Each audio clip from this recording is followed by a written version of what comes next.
Hey guys, it's me Geogen and welcome back to World of Tanks. Today we'll be looking at one of two Tier 9 Soviet mediums, the T-54. The T-54 is, as many would say, borderline overpowered, and I'm going to explain why this is. However, the vehicle isn't without its downsides, so let's take a look. Okay guys, let's look at the strengths of the T-54. To begin with, it has excellent armor characteristics, which will help you in many combat situations. The turret at the front is 200mm thick and is well angled. The chances of bouncing, therefore, are quite high. The sides are also 160mm thick and are reasonably angled. The rear, however, is only 65mm and will be penetrated by most weapons that you will encounter. The hull armor at the front is 120mm, and if you angle around as I have it here, you will likely bounce shots from Tier 8s and Tier 9s. However, Tier 10s will penetrate you with ease.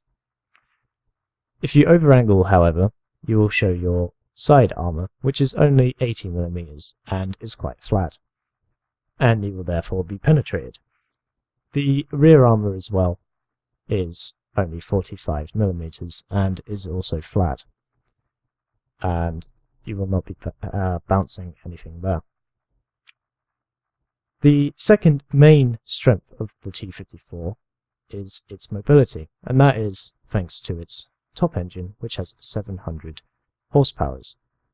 And the vehicle only weighs 35 tons, which means it can accelerate and reach its top speed of 56 kilometers an hour very quickly. It also has a 48 degrees per second traverse speed, which is fantastic in situations when you need to turn and react to an enemy which is visible to you and is trying to hit you in the back. And the last main strength of the vehicle is its gun, or the gun that I have selected at least. Let's pull up its statistics. So the D110T gun is 100mm in caliber and has an excellent rate of fire of 7.69, which means it will reload every 6.58 seconds with my setup of a gun rammer and vents and 100% crew. Of course, you can get this reload time down if you use a premium consumable or if you have brothers in arms on your crew. My initial T-54 crew did have this, but they're now been transferred to the Object 140, and I'm retraining a crew in order to get to the T-62A. Moving on. The average penetration is where this gun falls short, of only 201mm with standard armor piercing. However, with heat penetration, you have excellent capabilities of 330 penetration. An average damage for both types of shells of 320, and if you decide to fire HE at soft targets such as artillery, you have 420 damage as well as 50 penetration. The accuracy is not amazing, but is still accurate enough to aim for weak spots at 0.35. Aim time of 2.3 seconds is good. Good? is good. And the weight doesn't matter, unless you are grinding out the vehicle and you need the tracks and such. The other gun that you can use, which I have unlocked, is the D-54 gun. The D-54 gun has a slightly worse rate of fire of 7.32, but it has better penetration of 219 as opposed to 201. However, at the end of the day, this is only 18 more penetration. Now, the soft stats known to most players as the aim time and the dispersion are pretty bad on this gun compared to the gun that I'm using, and that is a poor accuracy of 0.39 as well as a bad aim time of 2.9 seconds, which is almost French standards as well as big Russian heavy tank gun standards. Therefore, I use the D102TC gun.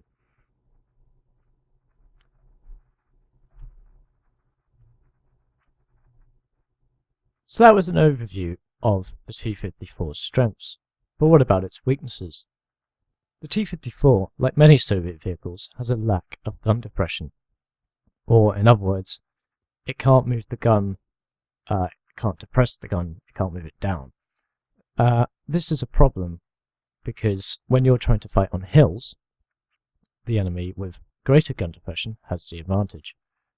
For example, if you're going up a hill and you are trying to shoot the guy on top of the hill, you have to expose more of yourself in order to shoot him, or level the tank entirely.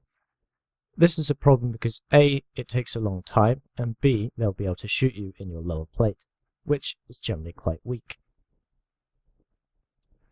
Although, another problem of the T-54 is the gun. Although the characteristics of the fire rate and the aim time are pretty good, as well as its overpowered heat rounds of 330 penetration, the 201mm penetration, or 219 on the other gun, with standard armor piercing, is quite low. This is compared to other Tier 9 vehicles such as the Centurion Mark 7-1, which has a 105 gun with 268mm of APCR penetration. The fact that the T-54 doesn't fire APCR even, means the shell velocity of the AP is lower, and therefore you have to give the target more lead. But if you're an experienced player, this doesn't matter too much. However, 268mm penetration on the Centurion Mark 7-1 is quite a large step over the T-54's gun, 67mm of penetration, which means you can handle most vehicles with ease. There are some frontal weak spots of the T-54, even though its armour is very good. These are found on the turret. The majority of the turret is very good. However, there is a gun... Sorry, it's not gun depression. We talked about gun depression. There is a small depression in the armour here, which it makes the angle a lot flatter, and it's also a lot thinner. The other weaknesses are the cupolas, but these are quite small. I have had one instance where a Black Prince, which is a Tier 7 vehicle, with its top gun of 100, which has 171mm of penetration, has penetrated these cupolas, and that is very annoying.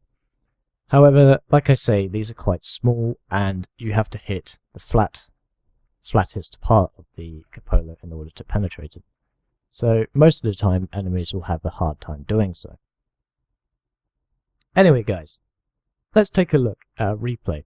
Now, before I show you this replay, I don't claim to be the best T-54 driver in the world, and there are many, many more players who are better than me.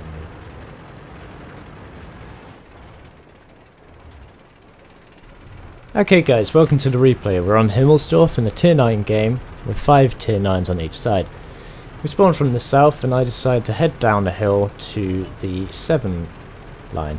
I see there's a Lorraine 40T in front of me, but I do not want to engage him because A, he has an excellent gun, and B, he has an autoloader.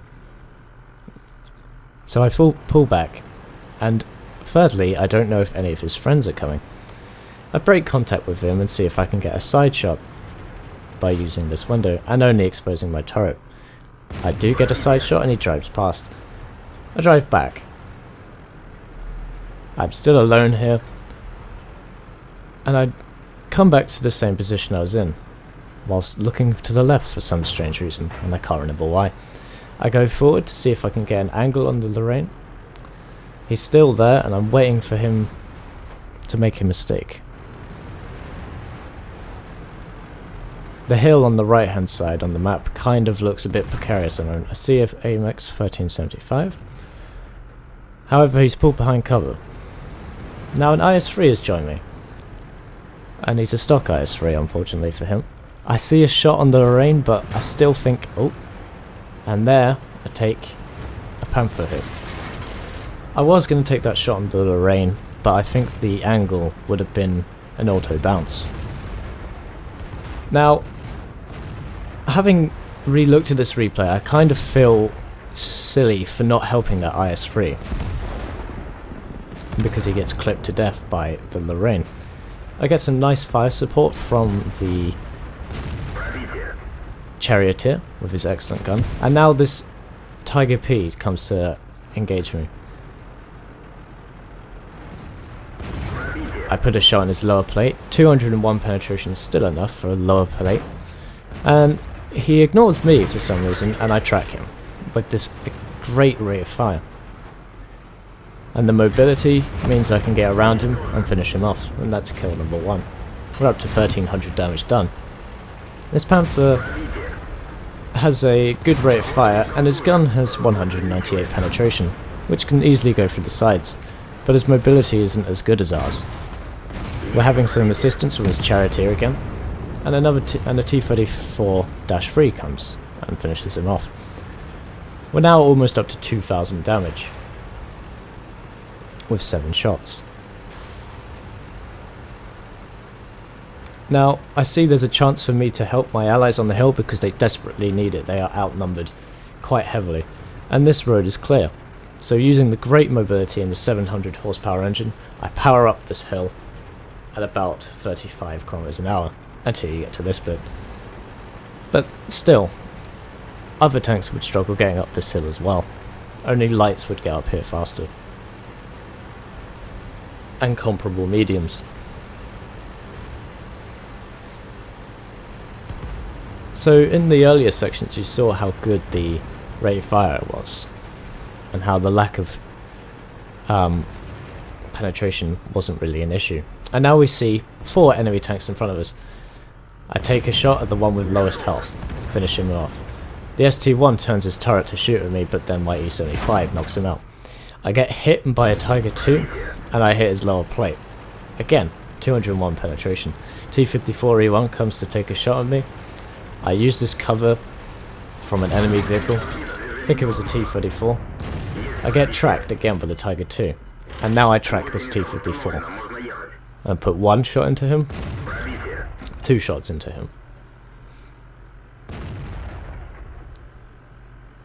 3 shots into him.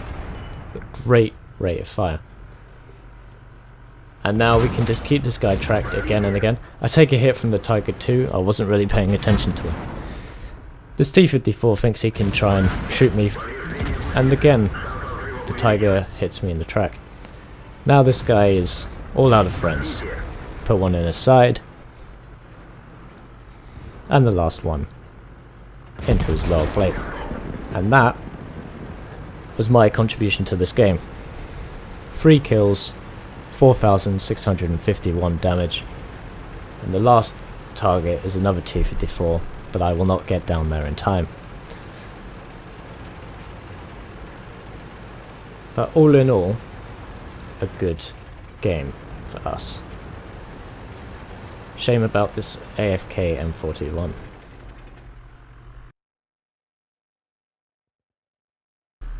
So guys, that was the T-54 on Himmelsdorf in a tier 9 maximum game.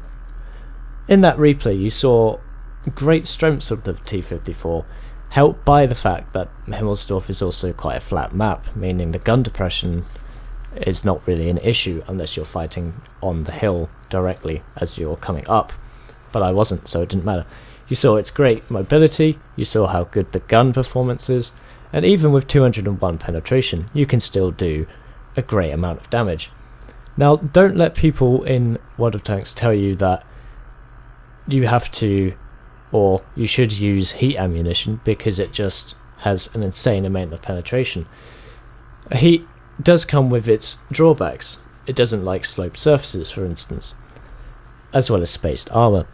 And you saw how much damage I could do with armor piercing, and I only fired armor piercing for that game. Not to say that you can't use heat, but I would say use it sparingly rather than as a primary ammunition.